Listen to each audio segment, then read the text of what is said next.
Pretty hot and shit.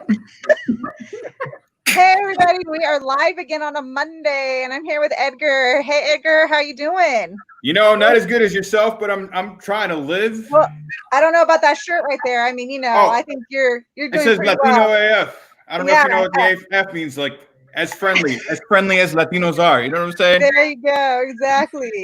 Well, we got like two amazing people with us today. I mean, we couldn't even ask for better people and better company. Chato Villalobos and Lori Peters. You put Lori, it's Loricita. Oh, I'm so sorry. Can I call you Chatito too, Chato, or are we good? Yeah, whatever you want, man. That's what I'm not. They named me after my grandpa, so I'm little Chatito. As you can see, we got ones in the family. You know, I first heard you call Chatito by Andres Bermudez. Oh yeah. Chatito. Oh man, Andres Bermudez. You're going way back. Yeah, y'all go way back. Y'all go way back.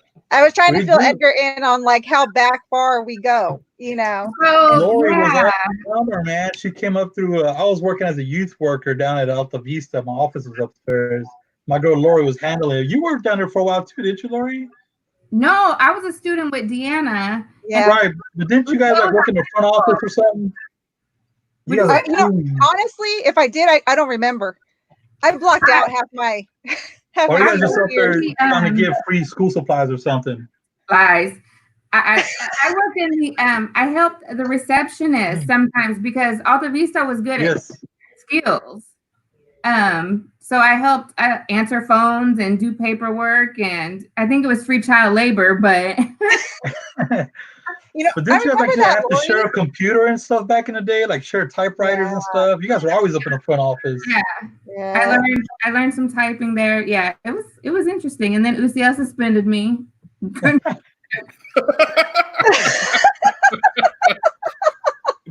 why did he suspend you?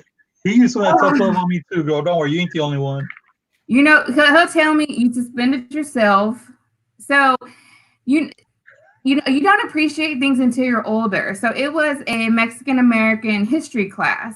So I took home, and the rules were you couldn't take books home because the resources were real limited.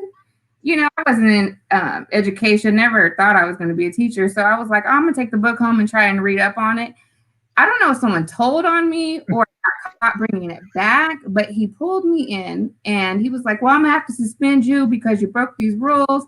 And so when I tried to really tell him about what I thought of the rules in a certain way, that's when I got really suspended. And so I couldn't go back. So yeah.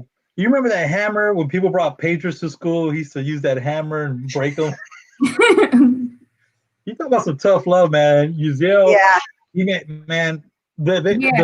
just the visionaries to say, we're going to hire these kids. Uzziel was in high school when they hired him to be a tutor down there, tutor kids after school. And that's where they recruited a lot of those guys, and they all went on to be educators. And now he's got a doctorate degree teaching at UMKC. He went from Spanish teacher to principal. It's amazing to see people like Lori, now you're a teacher, come out of that school district. Yeah. It was an alternative high school when you were there, wasn't it, Lori? It was. Alta Vista was a spinoff of De La Salle, alternative. And you think back, Uzziel was so young. Like, he was a young principal over us little bad kids. He wasn't scared of y'all. No, I just want to say this is live footage from Uzziel saying you suspended yourself. Anybody get that meme or no? No? Okay. My bad. That is how he looked up. Yes. But and I had like the wings and was like, we gotta say hello to Mo. Mo actually is waving to us and saying hello. You guys see all that? You gotta say Mo Moya saying hi. Thanks for joining us. And then we got Marisa saying hello as well. So I got a lot of the crew. Also, what's up to Rick Mendoza, my comp from the 4th grade. You talk about a dude that kept me out of trouble, man. Him and his family used to come on, come chill with us. Get out of the street, man. But he's watching right now. I just seen him chiming in. What's up, Rick? See? Wait, I want to make sure I'm getting all these comments for sure. Okay. You're not going to be able to see the comments no matter how hard you try. Really? Yeah, just letting you know. You got to get out of the box. Well, So- let's go back. I want to go back to at least talking about like who you guys are and introducing yourselves, so that way whoever doesn't know you out there, which I think everybody does, know a Lori, little bit everybody knows about Lori. No, not really. I they say I'm related to everybody, which probably so. I got a lot of family. But let's see. I was raised in Argentine on my mom's side. So like the Reyes family in Argentina are all of my cousins. So shout out to all of them. On my dad's side, I believe most of them some of them grew up on the west side and Karn side. So there's like a Para gas station that used to exist at one time that was in our family. And then like these little tidbits that you hear, like Gil Para was there, and then Robert Para worked upstairs with you, Chato, and then that's my grandpa's cousin. So all these, yeah. So to be from both sides of the state line is really interesting, especially when you get that history and put it back together. And then I think I shared with Edgar another interview of how like I just hated school, like it wasn't for me. So when I run into people and they're like, "Oh wow, you're a teacher," I'm shocked, and I'm like, "Well, heck, I'm shocked too." That's awesome. Like I see both of you guys. I remember both of you guys when you guys were kids, man. That's just nuts to me that now you guys are just taking all that was put in you, that you took from your family, your neighbors, the opportunities we had, and all of us, like where we came from, and just what you two are doing now, Dee and Lori, man. I can't be more proud. I know like another gray hair pops out of my chin, like looking at you guys as peers, you guys out there handling it, but I'm so proud. Well, I'll tell you, Chato, when I walked down to the halls of the Board of Education and I seen your picture, I'm like, hey, that's Chato. That's no, that's a good feeling, man. I'm always getting voluntold to do stuff, so No, so I'm Chato Villalobos. So most of you guys know me from the neighborhood. I used to coordinate a lot of youth programs for Guadalupe Center. That's where most of you guys know me from. But Dr. Pecina! Hey! I didn't say all that bad stuff. Lori was talking about you, man. That wasn't me, bro. He heard his ears burning. Man, I was sitting here. Actually, I was going to send you guys a really nasty message. And it says right here, be ready to be, dropped into the conversation. And I wasn't ready. So there you go. You guys busted me. What's going on, guys? Good to see you. It is so good to see you here, Dr. Pecina. How are you doing? Well, I just got through finals. I'm still grading papers. They extended our grade submission till this Friday. So all good. I just fixed my lawnmower, so I have more time to do stuff. And so that's what I'm doing. Jack of all trades, master of none. Good to see you guys. We're giving a little bit of information about each other. You want to introduce yourself and what you do? I'm sure everybody out there knows who you are, but just give a little bit of background of where you're from and what you're doing now. How much time do we have? And I don't know anything. I don't do anything around here. Oh man, I'm an original West Sider, like Chato. Grew up on the West Side. Went to all public schools: Switzer, Douglas, Westport Junior, Westport Senior, eldest of 5. Parents are immigrants, and I can thank Gilbert Guerrero for guiding me to become a teacher, because it's not what I wanted to do. I wanted to become an engineer out of Westport High School. That's why I went to K-State. And this one Mexican teacher noticed I knew how to play guitar, so she had me playing guitar in her class and singing. And one day she said, "You know what? You'd make a great teacher, Ciel." I went, I think I need to try that. And I got hired, Lori knew me as a teacher, but I got hired by Kansas City Public Schools to be at Southwoods High School in 1991, and I only lasted 1 semester. I got kicked out. No, I'm just kidding. Alta Vista was just starting in 1992, and Dave Sullivan, my mentor from De La Salle, said, we're looking for Latino teachers. I was one of the very few that were bilingual. And so they plucked me out of KCPS, and I went to an alternative school. And that's when I started my teaching career there at Alta Vista. So I was there for 10 years, and I got in another fight with Gilbert. I said, it's time to go. And and then that's when I got plugged to go to University of Central Missouri. And that's where I started my career as a young professor at 33. You're right, Lori. I was 26 years old when I became a principal. Young and dumb. Young and dumb. Old, bro. Yes, I did. I got called by Chris Medina. He just told me once. He said, I'm gonna ask you once. It was in the summer of '96 or something like that. And he goes, we need a new principal, and I'd like for you to think about the position. And I was holding onto the phone like, no, okay, I'll do it. And there I am. So I earned my stripes as a young teacher, and I'm a young professor, and that's what I get to do now. I'm totally happy in preparing the future principals of America. So that's my story. Yeah, man. That's awesome. 4 wonderful kids, 1 wife, because I can't handle more than that. So just 1, Adriana. And part of a band called Aslan, just a little band. We've only been around for like 28 years. But that's about it. And we are jonesing to play, but we can't play with, masks on. So right now we're just waiting for a safer environment or time to play. Zoom concerts going for the people that miss you, bro. You got some fans out here. Right. We were thinking about that, but 2 of us have our parents with us, and so we're trying to be as safe as possible. Right. My mom is here at the house. We're keeping her alive as long as she cooks, so it's all cool. And I told her, Chela, if you don't cook, you don't stay. And so she's here in the house right now. But everything's wonderful. All my brothers and sisters are good, and I don't know if you know, but I did lose a brother cousin, Roberto Lopez, just last week to COVID-19. So we're in the planning stages of developing. Getting a funeral together, because that's also an ordeal too now. So it's real, guys. You hear that, bro? Yeah. Very real. sorry. We're sending prayers. Uzziel, do you want to tell us a little bit about Beto and maybe what he's done? Chato gave me some background on what his work and some of the amazing work he's done around the community. Wow. Well, Beto is the son of a banker. My tia Olivia has always been part of the banking business all of her life.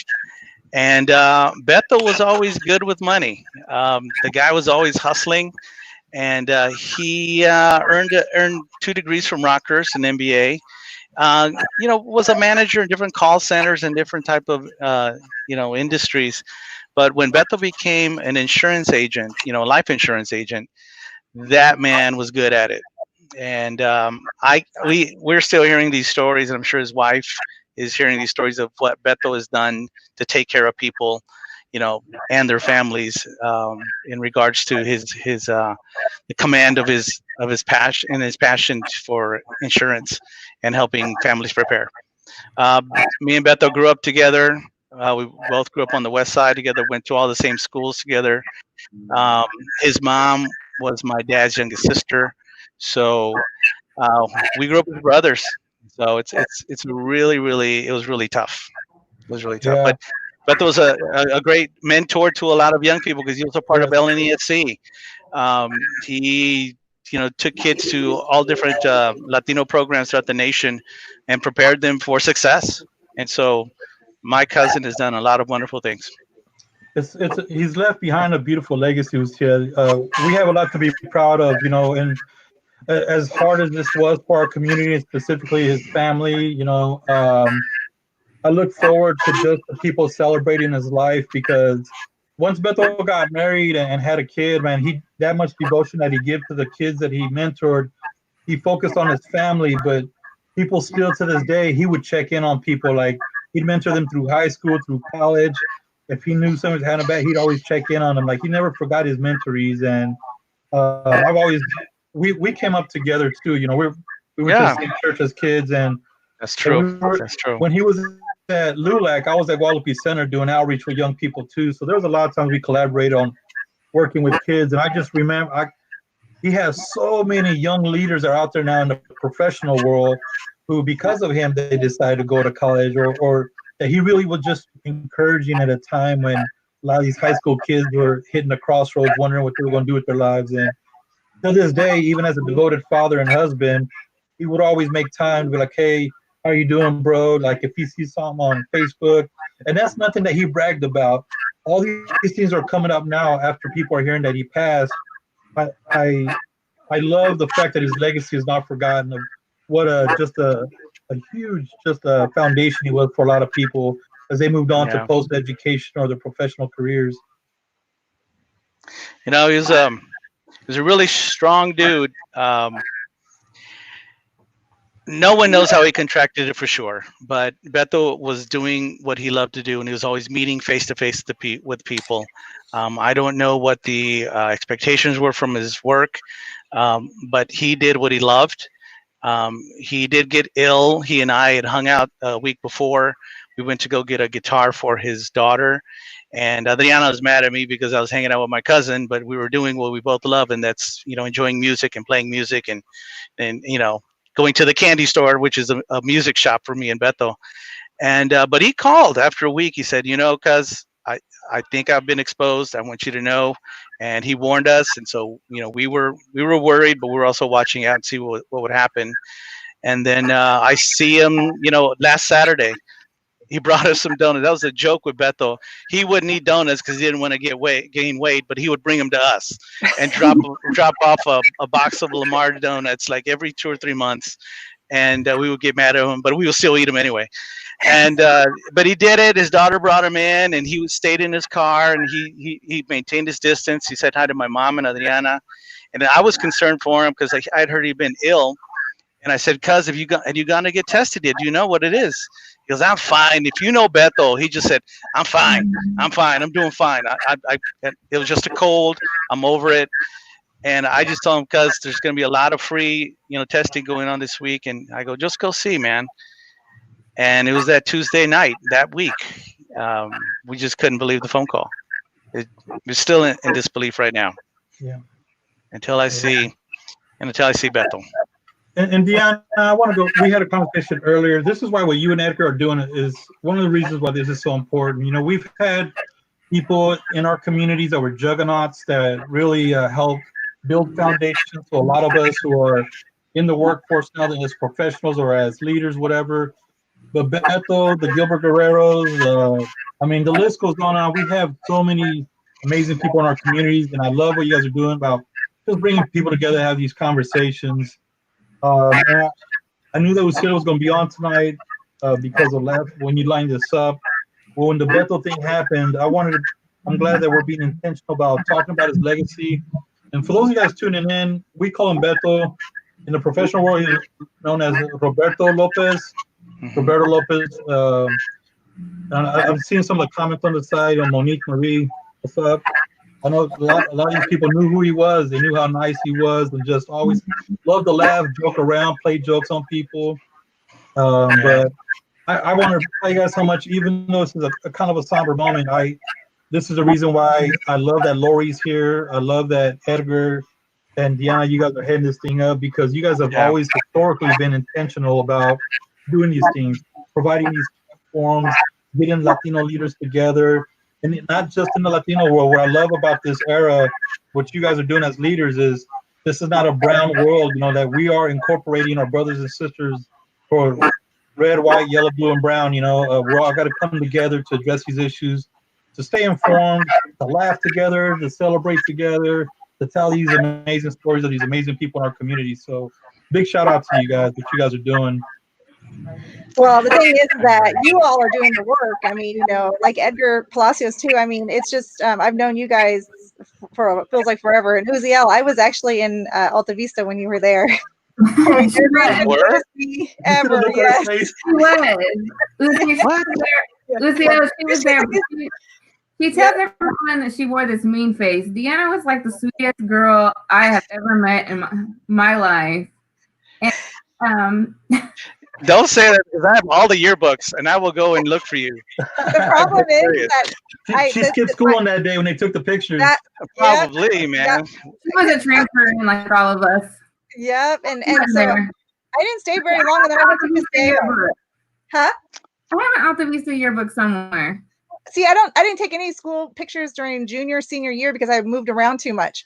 I went to Alta Vista, then Paseo, then I went to JC Harmon, and then ended up in Bishop Miege and never graduated.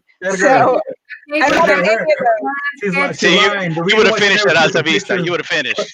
Her hair didn't fit in the frame, Edgar. She's lying. No, that one at Bishop, the Bishop Miege one. Seriously, it's like beyond the page. I was like, what the? Oh, I think I have that somewhere. I can't even find it. Somebody has it out there. If you have Lori it out had there, hair that way too. I Lori had the big old copete. I remember that. My sister Elda had it. We would always joke around. You know the bridges on the west side, Chato? You know, go down there by Southwest Boulevard. Every time me and my brother Victor would be in the front, we'd be like, all right, Elda, duck, because the bridge was coming. You know, her hair was so high. She had the high five. Big old gigantic, yeah, chola hairdo. See, Lori didn't. Everybody used to say Lori had an attitude in high school. She didn't have attitude. Her hair had the attitude, and Lori used to get blamed for it. Thank you, Chato. I will be honest with you. A brown girl just misunderstood. When Lori reached out to me, I don't know how it was, Lori. I was either through Facebook or you sent me an email at the university. When I saw your title as teacher, or you were a classroom teacher, and I went, no, this can't be the same Lori. Who the hell let her become a teacher? You know what? I think it's funny you say that because she made me earn my money as a principal. Jesus work miracles. Somebody. When you were a principal, you used to carry a freaking hammer, bro. So little black. She fit the role just perfectly. Here's what I'll say about you, Uzi. You were 27.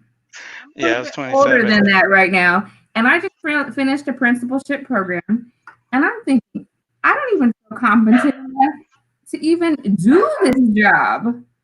And I'm like, you're 27. And we couldn't tell we was breaking, if you had no problem telling us what we were going to do. Lori, he was made to do it. It wasn't his first choice. You know what? I didn't know what I was doing, but I just did my best. I was learning every day. That's funny. No, that's funny. I tell my future principals that at the age of 26, what I did when they gave me the position is I went into my back to school that summer as we were getting ready for the new upcoming school year. I told everyone, I don't know what the hell I'm doing. I need your help. And those are one of the traits of a good principal is number one, being humble. And letting others know that you can't do this job by yourself. And that's when I had Pam Presley, Charlena, oh my God, just a whole bunch of other young teachers who were willing to work hard. And that was it. We were a team. And we had some of the toughest kids in Kansas City who wanted an education. And what we did is we dedicated our lives to do what we needed to do to make sure that you were gonna make it. But it's not everyone can make that happen. It's hard to get a team to work together as educators to really commit to the mission. And our mission was to get you guys through school, and we did it. Yeah. Love you, Lori. A lot of comments in here. There's Ramona. Just saying, hey, we had a lot of Melody wrote in. I don't know if you've seen that one. Talking to you, Uzziel. You know what? I can't see these. Okay, Alta Vista alumni. Uzziel, you are just old. Your mama. I mean, who said that? Is that Melody? Yes. She's very happy I gave her her first job. She better shut up.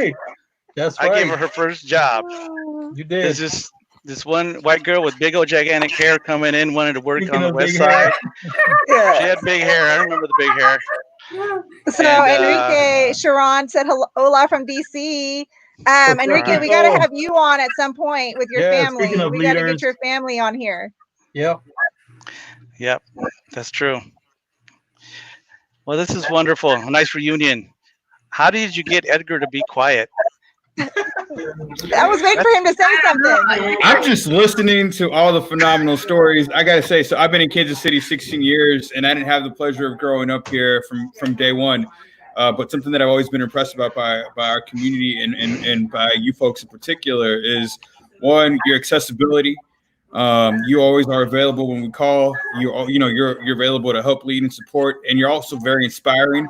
And to see and to just hear the stories and the camaraderie and the warmth. My family lives in South Carolina, or they live in Florida, they live in Nicaragua, and so for me, just being a part of this makes me feel at home. And so I'm just sitting here enjoying all of it. And so I just appreciate being in the space, quite honestly.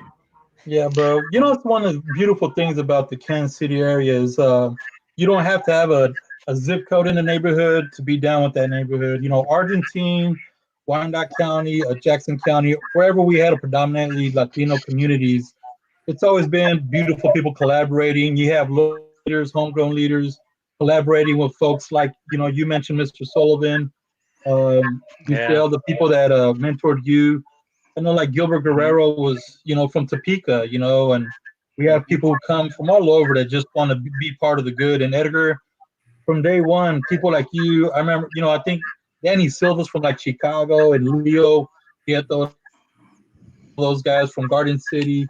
The beautiful big thing about this community and as far as the Hispanic community, Latino community, is that, man, if you're down with us, you don't even have to be Latino, man. It's just we have so much talent with our communities, but with all the the systemic issues that exist historically that kind of become obstacles for our people, it's just we can use all the help. We all come together collectively, and I love that that's the era we're in, man. Like, you don't have to be from us to be a part of us, man. And so we got a lot of young cats out there, man, and I love what you guys are doing. I love that you're doing stuff like this to get these new people up in here. Like Lori, I'm sorry to say this, Lori, but like, to you, you're always gonna be little Lori. Like, I'm proud of you. Like, you're a teacher, like you're a handler, you're a leader, but like, I love where you come from, and those kids need that, because you know what it was like. True. You had it tough, and you can empathize.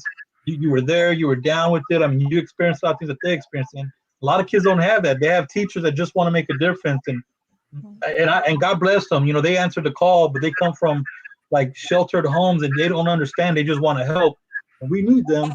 But when we have teachers like you that come from the Latinx community, and you guys step up like that's so good for our children to have people like you, Uzziel's in the college, being up to Dr. Pecina from the West Side. That to me is orgullo, man. Yeah, I live in West right now. I do. When I start, I mean, Laura, you know how crazy I was as a principal, right? I'm even crazier as a professor. I'll throw up the West Side, even though I'm not supposed to, but I will in class, and they'll all start laughing. I'm from the West Side, Kansas City. They start cracking up. But I'm just real with them, and I love teaching undergraduates because they're just a bunch of brilliant, bright minds that need help. Just like me, I thought I knew everything at 17, and so I get them between 18 and 21. But it's really, really cool to see the light bulbs go on, just like you, Lori, and all of you guys too with your kids, and the people you all mentor. It's really good to hear when students learn, and you were a part of that. So that's my joy. Yeah, so Enrique's got a message for you over there. Yeah. So we got Uzi looking like Garth Brooks with your hat and mic from Enrique. Man, tell him to shut up. I mean, sorry, Enrique. Love you, man. Love you, bro. Can't wait to see you in Kansas City. Yeah, he says that now because he's in DC. He won't say it in front of me when he's down over here on the West Side. Isn't that right, Chato? Yeah, what are you guys gonna do? Have a dance off? That's what we're gonna do. That's what we need to do. Veronica said, "Amen, Chato, for what you just said, for sure." And Veronica Solis, man. Hey, Vero, don't be telling no secrets to the kid when I was a Mocoso. He got Ricky saying he loves your Aztec shirt.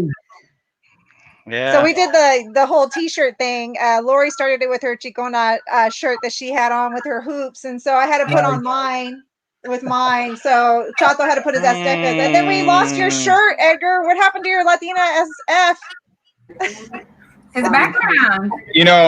I'm just repping Nicaragua right now. I always feel the need to rep Nicaragua.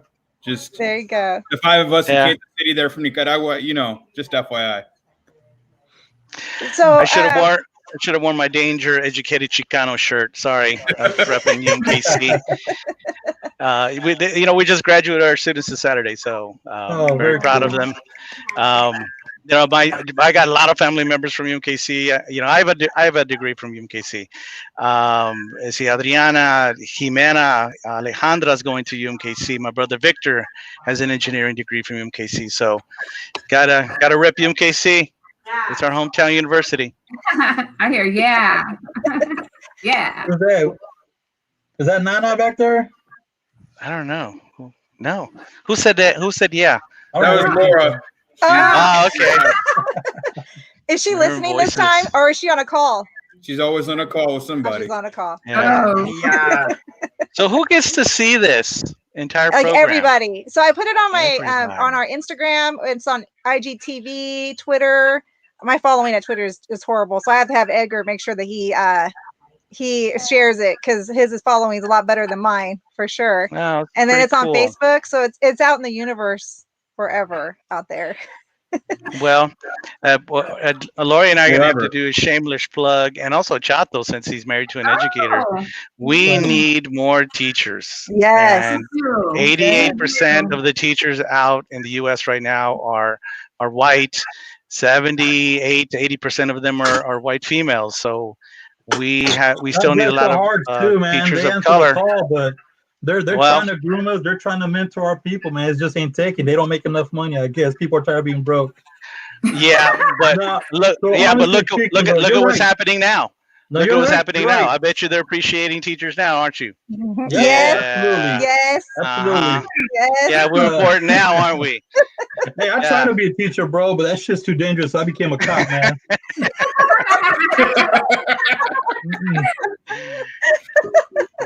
I remember Gilbert. Not everybody can be a back from the teacher. Army, and he had me running that academia program at Guadalupe Center. So I was like, "Yeah, I'm going to school to be a teacher." I was starting off my college career, and I don't know what happened. I got derailed. The uniform called me back, man, and just so many experiences, with police officers, good and not so good.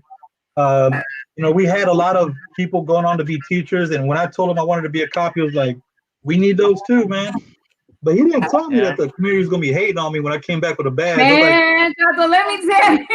It did. What? Exactly. People Yes. People like unfriended me on Facebook. I was like, "Damn." Hey. Well, all right.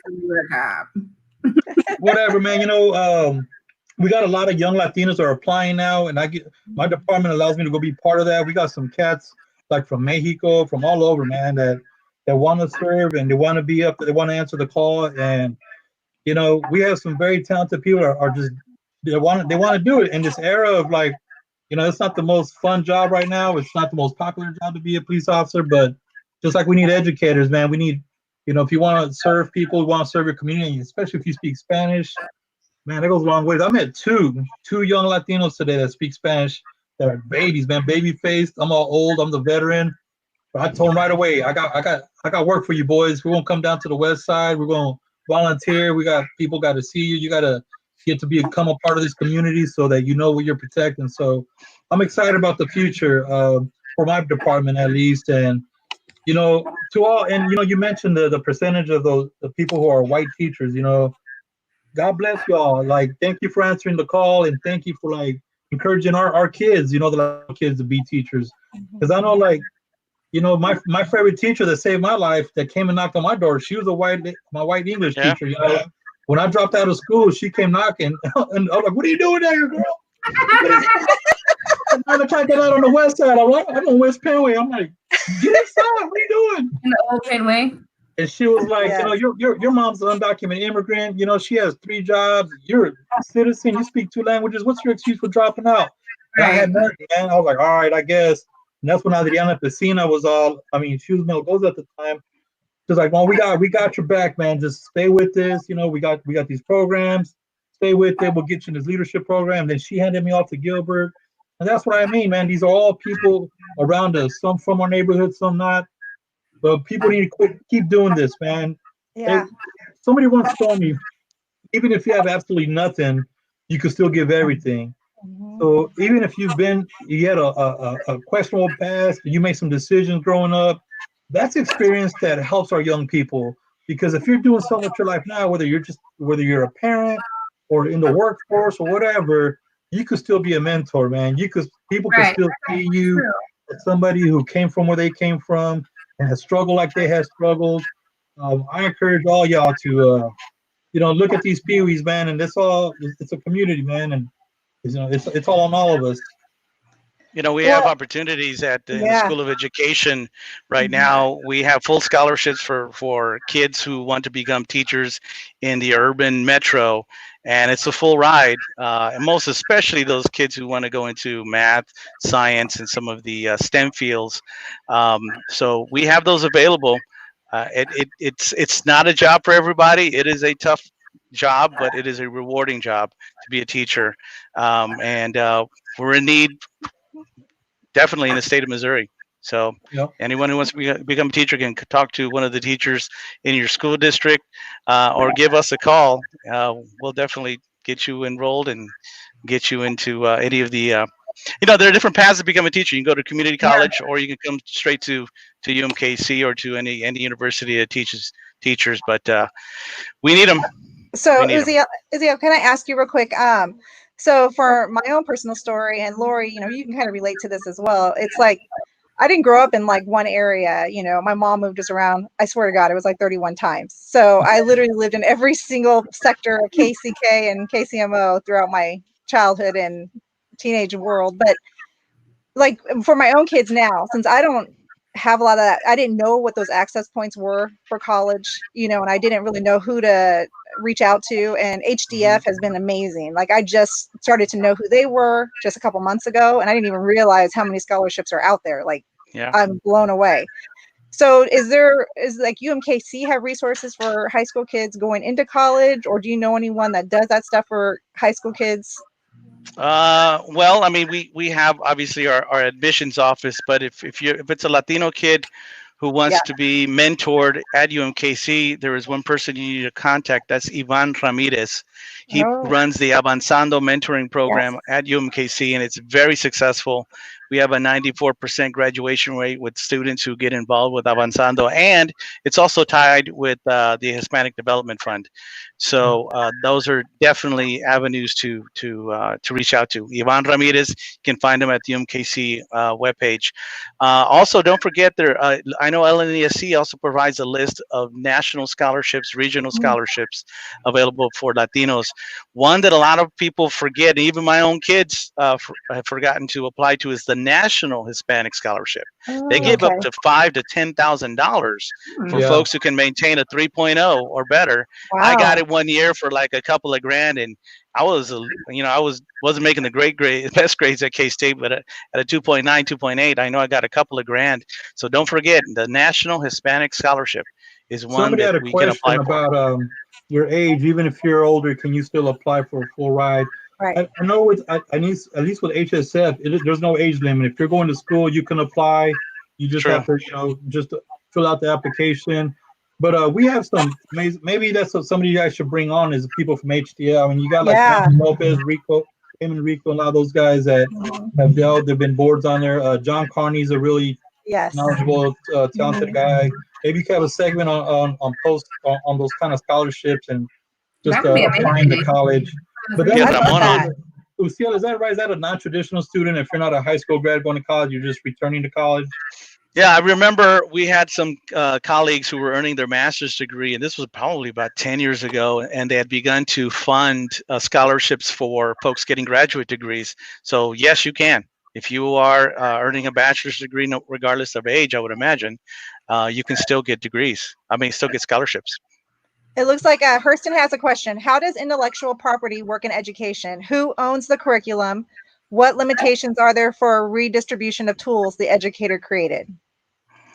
Well, unfortunately, if you're creating curriculum on a college campus and it's being funded by the university, guess who owns those rights?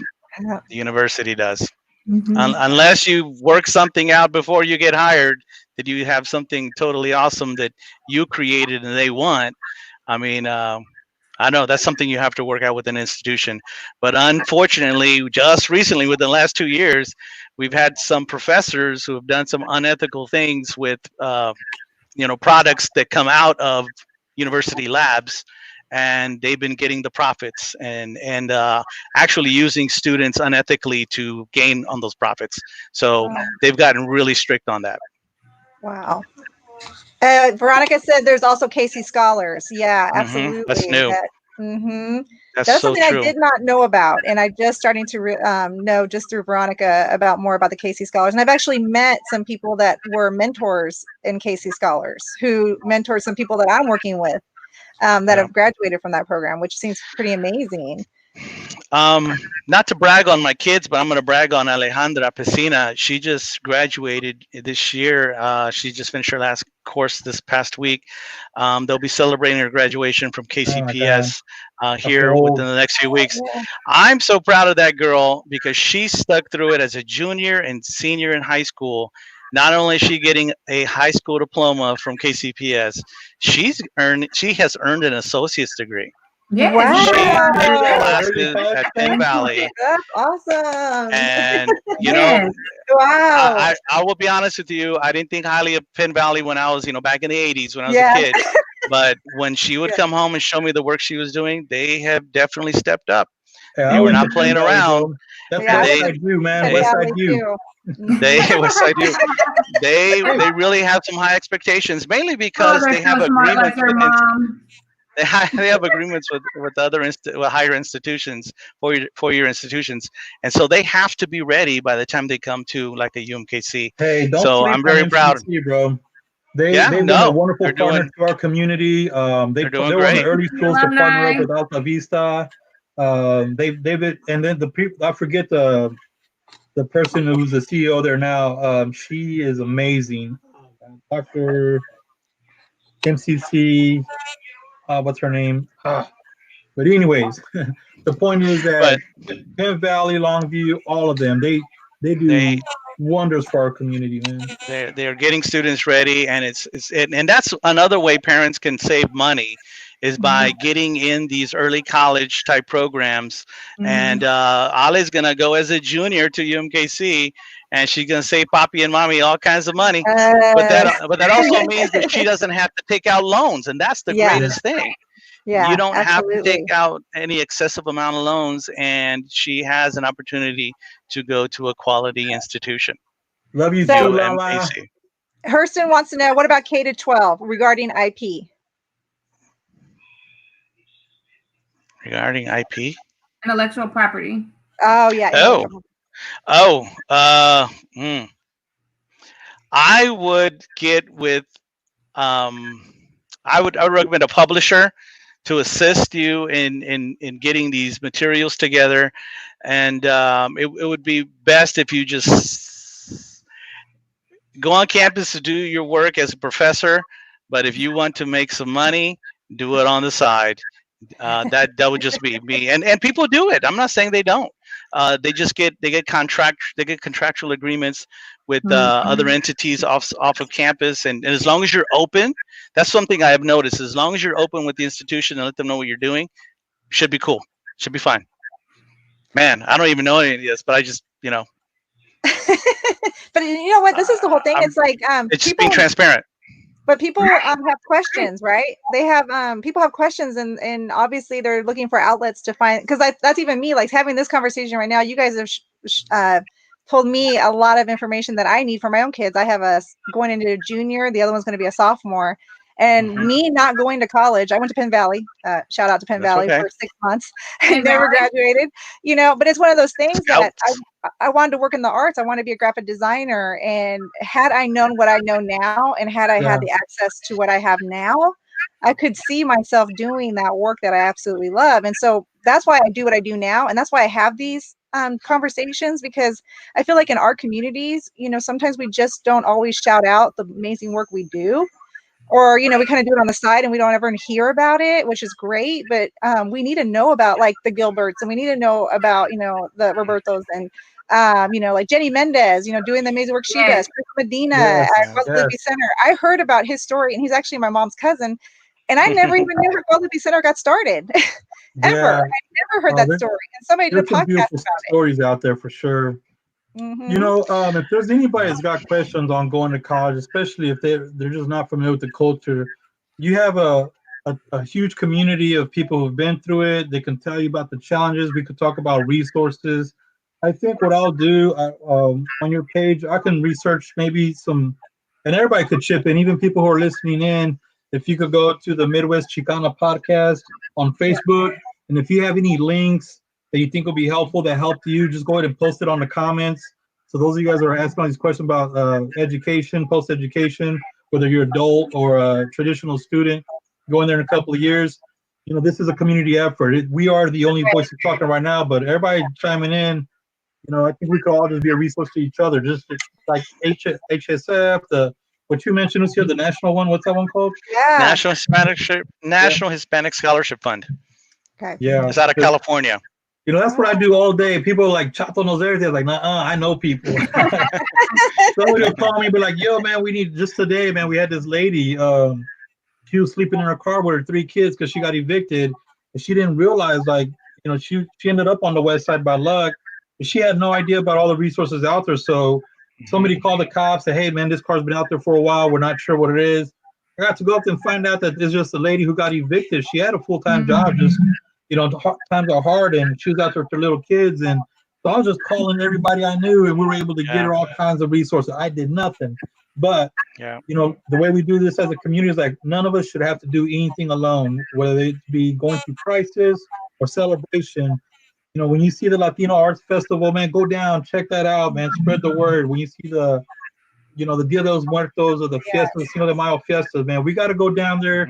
It's an opportunity for us to celebrate together, because there's going to be times when we have challenges and we could be there for each other too, you know. So, Deanna, I want to challenge you and Edgar to maybe right before school begins, probably August, to help parents who have high schoolers with some, you know, getting some educators, principals, college counselors on, so that you guys can talk about some of the questions parents would want to ask about.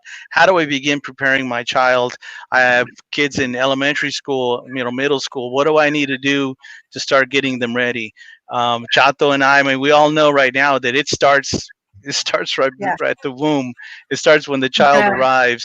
And unfortunately, I don't know about you guys, but I didn't get the manual on how to raise kids. I cheated. I let my kids watch Dora.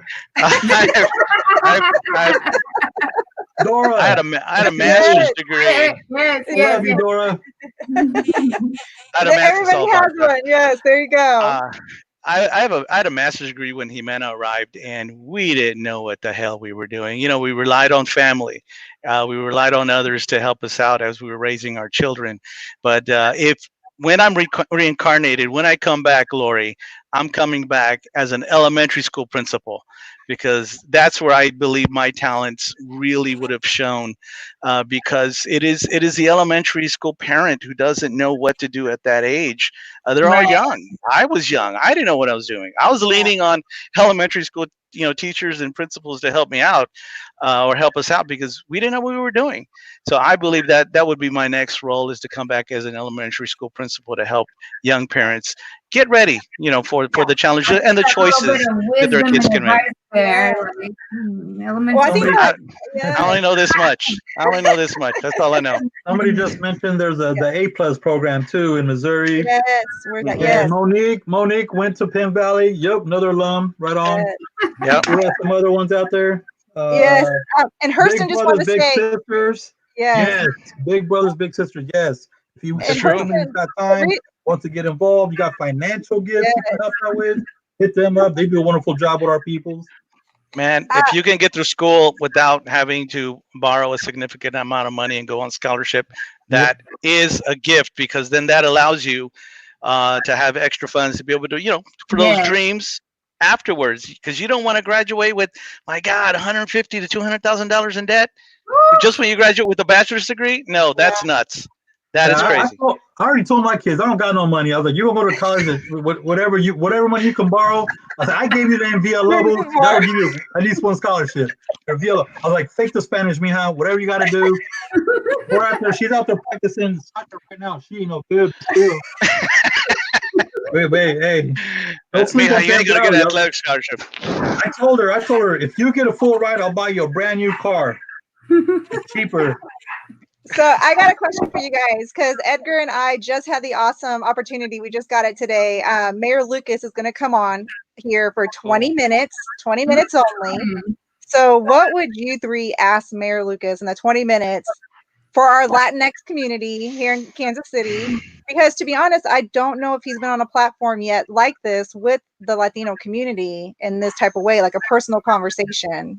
Yeah, well, he's done a lot. He's been on the radio stations in Spanish. He speaks fluent Spanish. He speaks better Spanish than you, Deanna. I mean, don't ask him in Spanish, man. He found me one time. I was like, I gotta go now.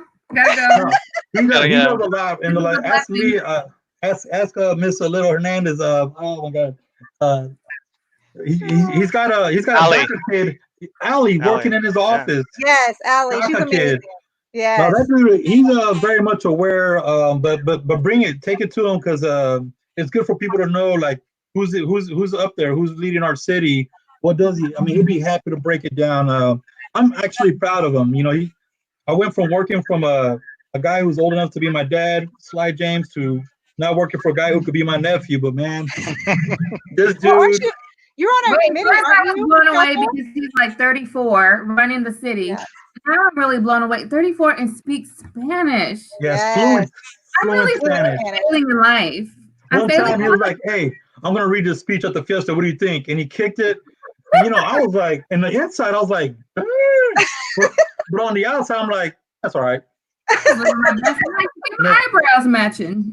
But he welcomes it. Like, if there's something out there you think should be on his radar, hit up his office, man. That's the only way that we could bridge those kind of gaps. When we're talking about people who come from privileged backgrounds or whatever, the only way they're going to know about our plight and our people's struggles is if we're willing to have a conversation with them, save them a seat at the table.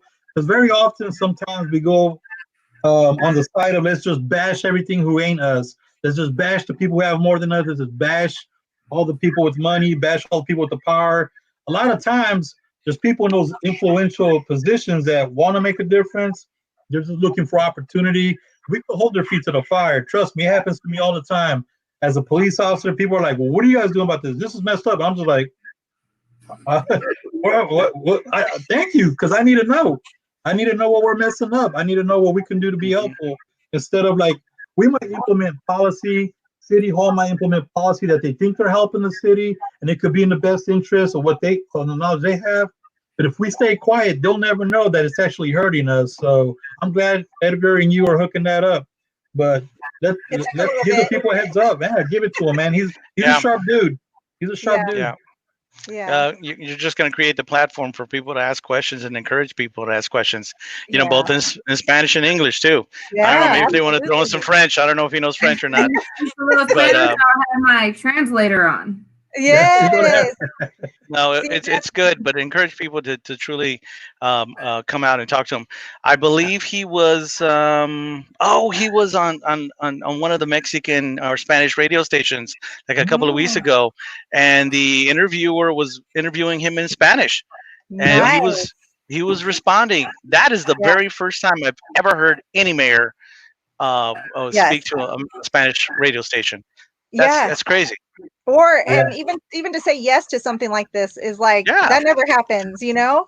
And the bad thing is, well, not the bad thing. So my story is I don't know Spanish just because my father, you know, just the way the city was back in the 70s, 80s. You know, you wanted to put your kids, you know, to blend in, you know, and I grew up that way. So yeah, to even tell him that, you know, because he asked if we were going to do it in Spanish or English, and I was like, you know, I speak English, and he was like, that's okay, you know, that's fine. But it's just it's one of those things that I wish I knew, and my kids are bilingual, but it's just part of my story, you know. And I was talking to another person in my family, and they're like, it's my story too. It's just something you just have, and you know, you got to embrace it, and it's okay. And you know, we get you can learn it. You can, but sometimes it's just really hard, you know. No, it's really hard. Yeah. I've tried.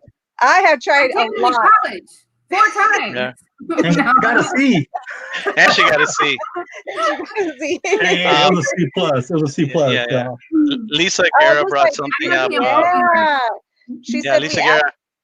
we asked him for a moratorium. On new developments on the west side, so we can lead rather than react to what we want for our new neighborhood, Yeah. Affordable housing, guys. My mom still lives on the west side. I have tias and tios that still live on the west side, and cousins, and I don't want them priced out, man. That's their home. Right. That's what they've known, my God, for over 60, 70, almost 100 years. The Pecina family, we've been here since 1910. So we've been here for a while, and the house that we've owned since the 1960s, and so we're not going anywhere. But how old were you in 1910, Dr. Pecina? In 1910, I was just a twinkle. My dad was even born in 1910, dude. That was my grandfather, Antonio Sr., that just showed up at 14 years old. It's interesting. My grandfather never spoke about the pandemic of the 1918 pandemic. He never mentioned it. I wonder how they made it. Was that the Spanish flu? Which one was that? The Spanish flu, yeah, here in Kansas City, and it hit really hard here too. I'm wondering how the immigrant community made it during that time. That's a research question. Probably, you know what? I don't know, but something we need to research on, something we need to find out. Guys, as a professor, I'm also required to do research, so I have a lot of research I got to get done, and there's a lot of stuff I can do. So there are a lot of things I need to get done. I'm not done yet. Still learning. Good to see you, old man. I'm not done yet. Appreciate what you do up there, Uzziel. Yeah, absolutely. Well, I just wanted to also bring up the fact that because this is a huge point, I'm going to talk to Jean Chavez on the 26th. Just phenomenal. But you talk about families back here that have been here for a long time. Like, so my mom's family is a Hernandez, and so we have a long line of families from the west side, and it's just amazing to me that we don't know all about what they've done and how they got here and all the roots that have happened since then. Like, my own kids don't even know that half of Kansas City is probably related to them in some way. And it's like, those stories are the ones that need to be told and for all of us to hear, because we got to know where we come from, right? Like, what's come before us. Where you come from, or where you're going. Yeah. Hey, Uzziel, before you leave, man, all of our prayers are with your family, man. Thank you for taking the time.